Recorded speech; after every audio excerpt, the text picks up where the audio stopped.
The one who snores does not believe they snore until they are told. You're welcome to another episode.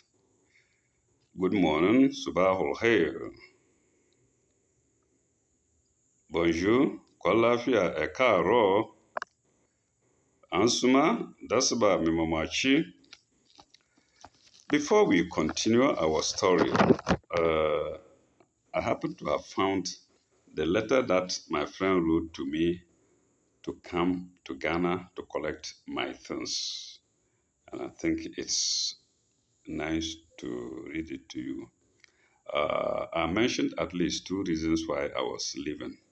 That the woman, the concubine of my director, Dr. Abeke, at Stevens Hospital of Beyond Mile 2, was trying to lure me to her, but I don't do that. I did once, it was a mistake. I didn't know. Sometimes you don't know.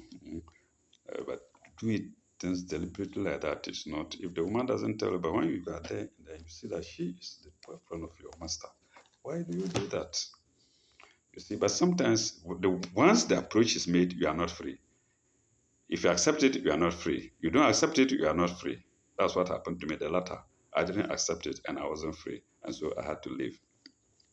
Around the same time, my friend Kojo Wood wrote a letter to me, and this is it. I believe he's listening. It's not a secret. I'm only believing that it will connect me and him now. He had been a very good friend, and this is the envelope in those days, folded in this way. Let me see. Yes, folded this way. Turn now.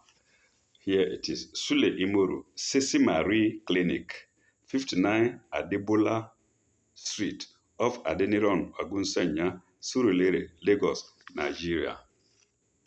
This is it. I didn't actually work there, but the doctor there was a friend, Dr. Aino, and I was doing part-time, something like part-time work for him. He was giving me samples to examine for him.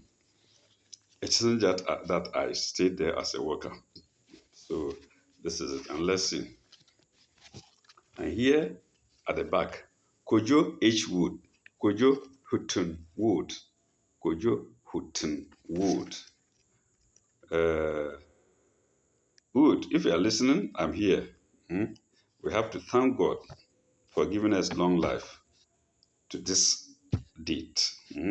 Kojo Hutton Wood, Ebenezer Secondary School, P.O. Box 12, Mamprobi, Accra. I used to sleep with him too. I was a free guy. I sleep with people, eat with people, do everything as if we are, and we are just like brothers. So this is it. So Wood, if you are listening, I'm presenting your letter just because I would like to see you. I would like you to confirm that it is me speaking. If I don't see it, you might see me on the YouTube and you might not even recognize me. So,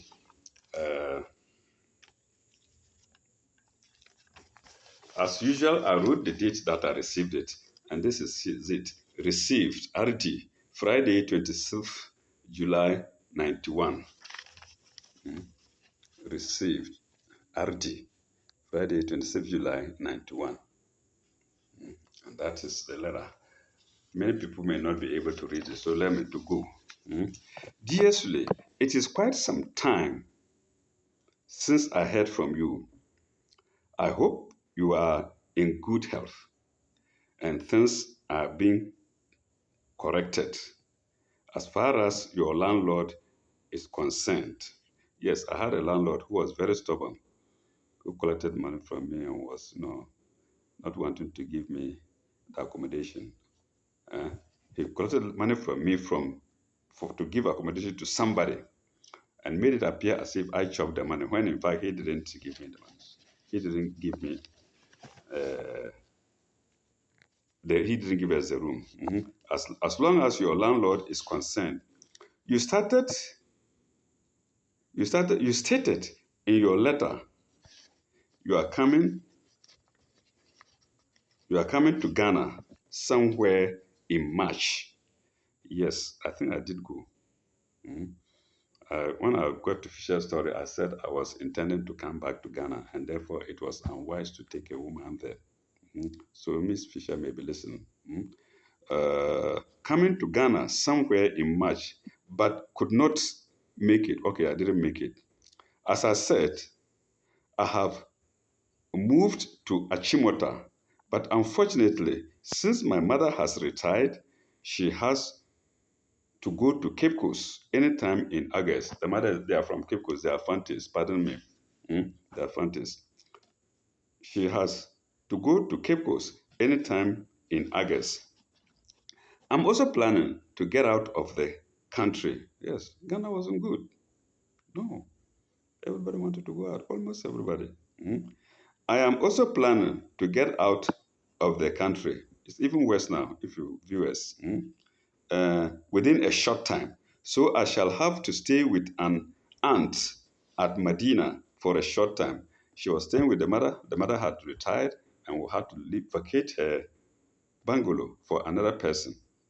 She was going to go to Cape Coast. And so he also had to find a place. And yet he was keeping my luggage. So you see the intricacies there, the difficulty he had. Mm. Kojo, I thank you very much. Okay, I shall have to stay with an aunt in Medina for a short while. My paragraph. My main problem, which should not be a problem, is your suitcase and documents. Yes, I love my documents, but I don't want to go to Nigeria with such documents. It's my suitcase and documents with me. So he said it was a problem, and at the same time, he said it was not a problem. In other words, he wanted to keep them. If he's calling me to come for them, he had no other thing to do. He had to.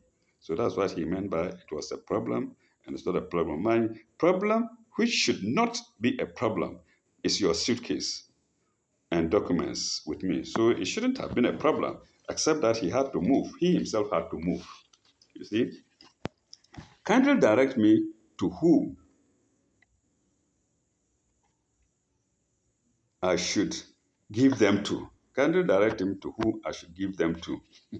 This reminds me of my cousin, second cousin, whom I left my things to and he stole the beautiful pictures of my father. It pains me to now. May God punish her in her death. She died miserable. She was so wayward. Pardon me to say that. Mhm. Direct me to whom I should give them to. Of course, I gave them to Kojo because he was trustworthy. We were like brothers. Now, who am I going to ask him to go to give them to? Okay. Please treat this as urgent and let me know soon. Soon, please. So, two places. Please treat this as urgent and let me know, please. Mm. Comfort has given birth to a baby boy, but I have not been able to see her since January. Comfort and Abigail were friends with us, platonic friends. We were doing things together. Myself and Kojo and Comfort and Abigail were together doing things, good friends. Uh, I've seen her since January. I've also not, I've also not gone around testing since, but I understand my madam has handed over the administration of the school. Destin was a school. Mm. It was a private school, I think. Yeah, I've also not gone around Destin since, but I understand my madam has handed over the administration of the school. So while her mother was had retired, the proprietor of the hospital too was private school too was handing over. Mm. But that doesn't concern me as anyway. Uh, let's see. Administration of the school. Mm. To someone, administration of the school to someone, and has traveled to Britain and the USA. We are all trying to be in good health till I hear from you again.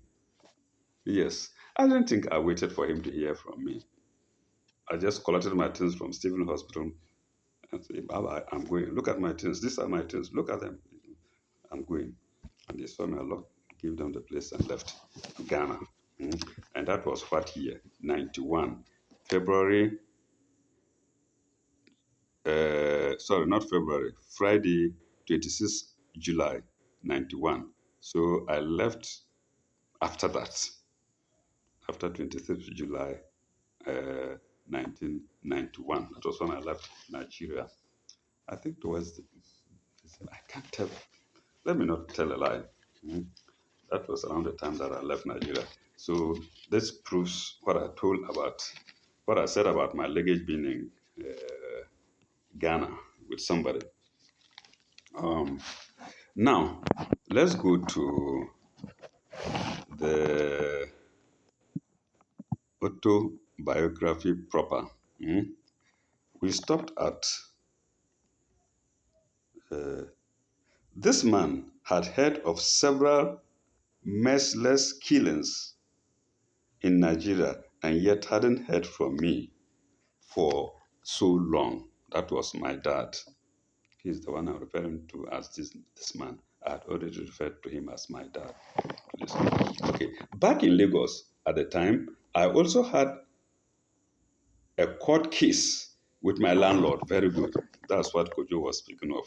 You collected money. Somebody gave me money. He wants to stay with us. I said, oh, I'll see my landlord. I went and gave you the money. Then you say you didn't collect the money. And the fellow was on me. He even got me locked up. Because yes, he's right. I never knew the landlord was such a person, and I took him to court. Somehow, while the case was on, I had to leave. So these were the problems I faced in Lagos. I faced them here in Ghana. Even here in Ghana, people have locked me up wrongly. People just think that, oh, we will show him a lesson. They see you, they don't like you. Maybe you are too upright.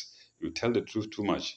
You don't like any evil things. You are against them. Oh, plan quickly. Oh, yeah, and bribe the police and go and lock you up. But they all end nowhere. Hmm? On one occasion, the policeman, the commander, even praised me. He locked me up and couldn't release me because his men had collected money. When he released me, his comment, oh, Mr. Sule, it's not everybody who is as tolerant as you are. That was his comment before God and man. He said, Mr. Sule, it's not everybody who is as tolerant as you are. And indeed, I'm tolerant and patient when it comes to matters like that. If I haven't done anything, you cut me off. Okay, fine. In fact, in that case, on that very matter, I was very lucky because they could have beaten me to nonsense.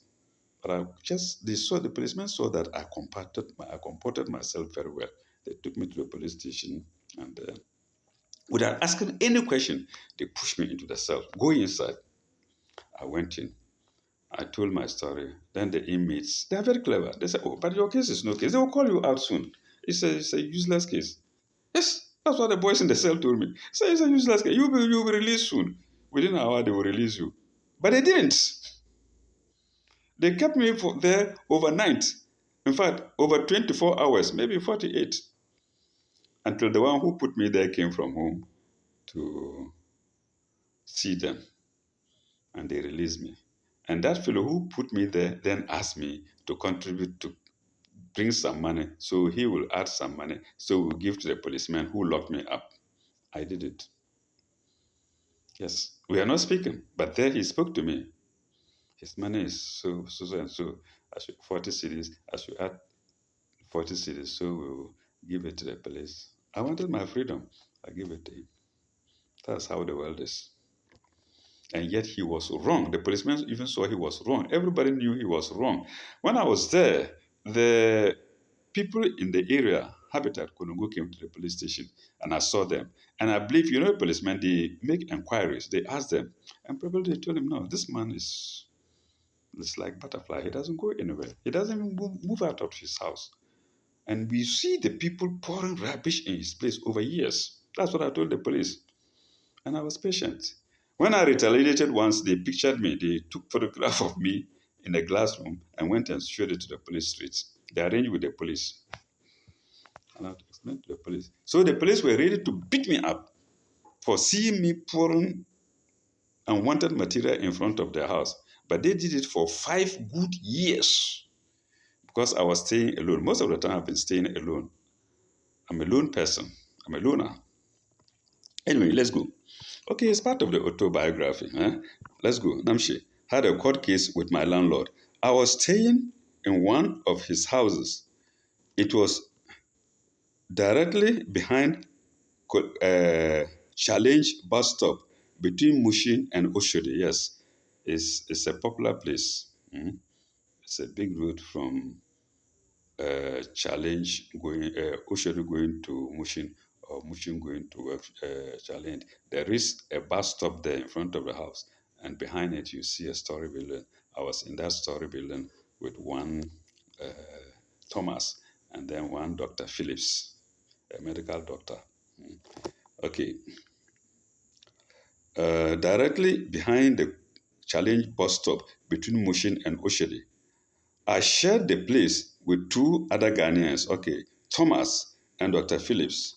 The doctor had left for Canada, hearing, leaving a vacant room to be rented, I think. One Dr. Ininga, yes, one Dr. Ininga, a Nigerian, needed accommodation.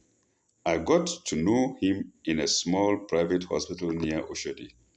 Sorry to state that his educational standard was no better than O levels. Yes, as a doctor, but even English, it was horrible. You know, Nigeria had so many universities then. Now there are even more, and so many medical schools. And one Ghanaian medical doctor told me, no, that most of their medical schools are not of standard. They're not up to the state of being medical schools. And he mentioned two prominent schools that were very reliable, and that was Ibadan and Luth, Lagos University Teaching Hospital. The Ghanaian medical doctor told me, he said it's only Luth that we can trust, and Ibadan medical schools. I'm sorry to say I didn't say it, but that was it. So a medical doctor speaking, you can't believe that it's a medical doctor. I'm sorry. And I remember when somebody told me I went for a job and I placed my certificate before him, and he stopped, looked at it, and looked up at me and asked me, Sule, why didn't you go to do medicine?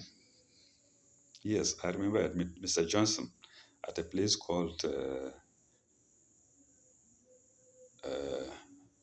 I think Liquidity Hospital. No, maybe comprehensive. I can't.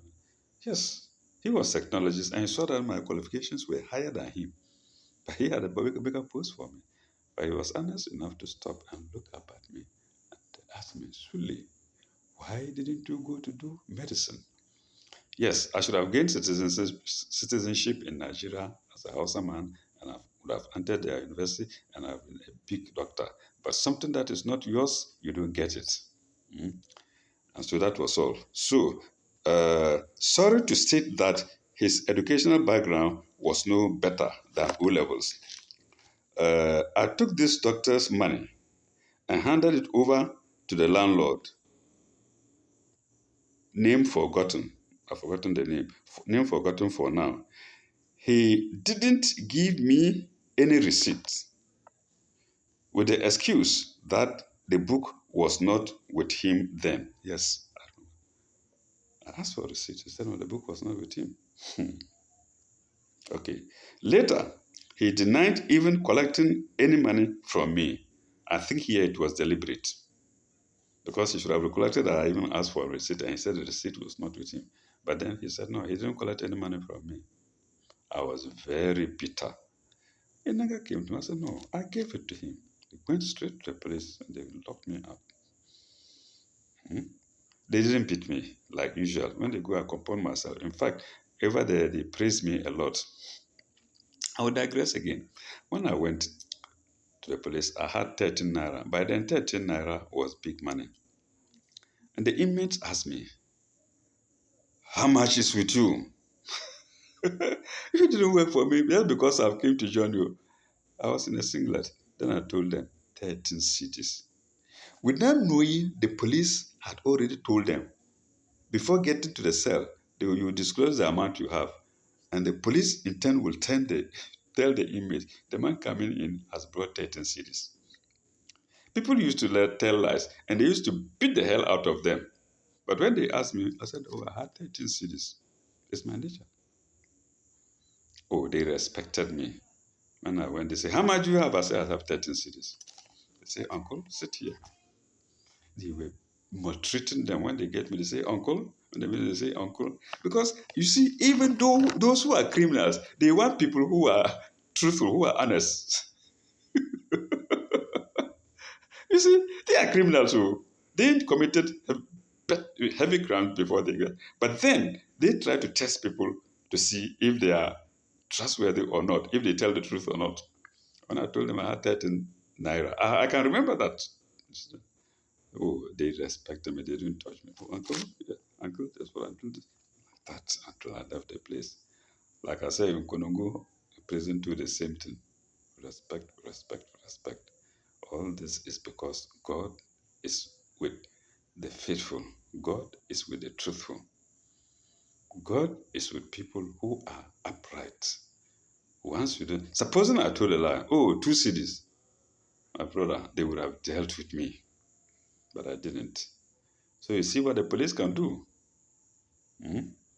They actually harm inmates, people who come incoming suspected criminals. How do you ask my man to search me and then go around because you are free with the criminals? You tell him this man coming has 13 cities. This man coming in has this amount. Huh? I don't know. Okay, uh, with the excuse that the book was not with him then. Later, he denied even collecting any money from me. Uh, Eninga could therefore not occupy the room. Yes, of course. If the landlord says he hasn't collected the money from, why should I put him in the room? He used to give me the keys. He reported me to the police for fraud, and I was locked up overnight. The matter later went to the Lagos High Court. I took it there upon my insistence. Yes, I made the police to take it there. I said, no, it must go. The landlord was, of course, in trouble and didn't know what to do. It was during this time that Wood's letter got to me, and I decided to forget everything and leave. Yes, the third reason I said my father was not well.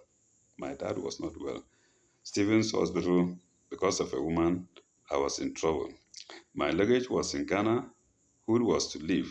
In fact, he did well. He can't be carrying my portfolio from place to place, but he did because we were good friends, sleeping together, doing things together.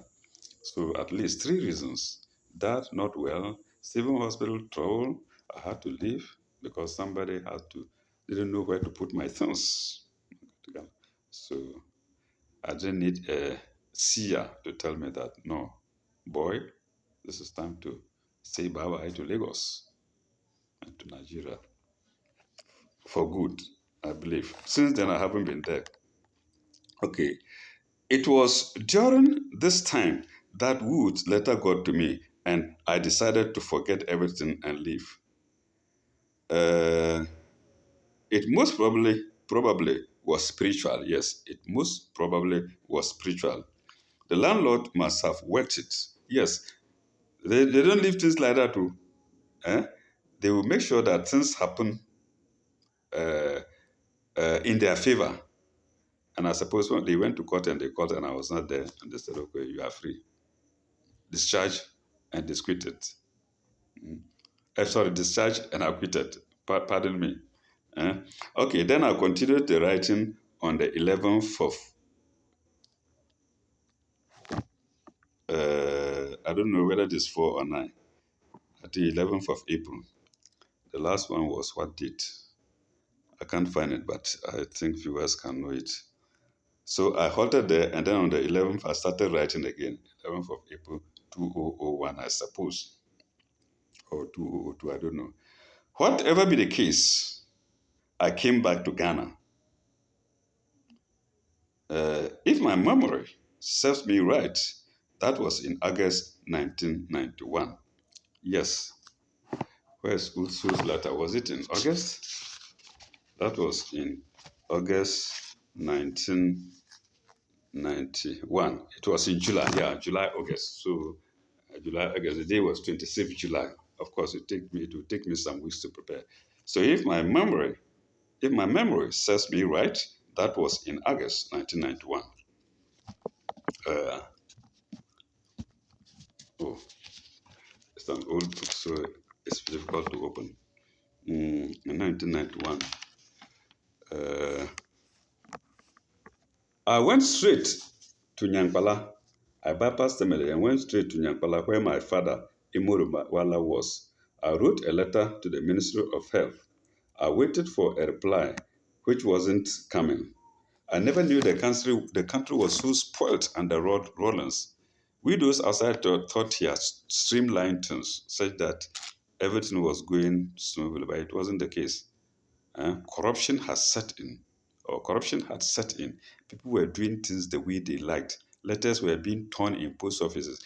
Nobody bothered about anything. People could go to school and cane teachers. Mm. Drugs were short or medicines were short. A patient could go to the hospital, they would ask him, go and buy medicine. He would come and put it on the counter before nurses. He just blinks an eye and all is gone. The nurses have stolen it. So many things wrong. So you can imagine in such chaos. You write a letter, you want to take on, you won't get it. No, no, you won't get it. So, where my father, Imuru was, I wrote a letter to the Ministry of Health. I waited for a reply, which wasn't coming. People admired me, people advised me to go to Accra with some yams to bribe the officials. Yes, Rolling Stone. I turned a deaf ear to them. Why should I bribe during Rollins' rule? That's what he came to promise us. He promised us. That's what he promised us when he came to power. Kalabule, what not? He shot people because of bribery. And when he was well fed, he didn't bother. Like I said before, a senior friend of mine told me, Rollins came because he was hungry. As soon as he's well fed, that's all. And that was what happened. Mm? People don't tell the truth. I will tell the truth. I will tell the truth. A lot of people gain from him, and but for him, people wouldn't have had certain positions. That's why he did. But it, most of it is not true. You ask any honest person, he will tell you that things went haywire during his rule. He didn't know where to start from. He was not a ruler, no education, nothing. Somebody who could go and free Indian hemp smokers because he himself was a smoker. They catch Indian hemp, put them in prison. He will go and release them. They have colleagues. Go away, go away. Yes, he did all these things. He did all these things. So people should understand me when I criticize him because that is the truth. Okay. uh, advised me to go to Accra with some yams to bribe the officials. I turned a deaf ear to them. Why should I bribe during Rawls' rule? He had been so vocal against corruption and other unethical practices in the country. In fact, these things were what had brought him to power. I therefore expected that being employed would go I therefore expected that being employed would go through the normal channels. Sorry for the English, but that's what I wrote.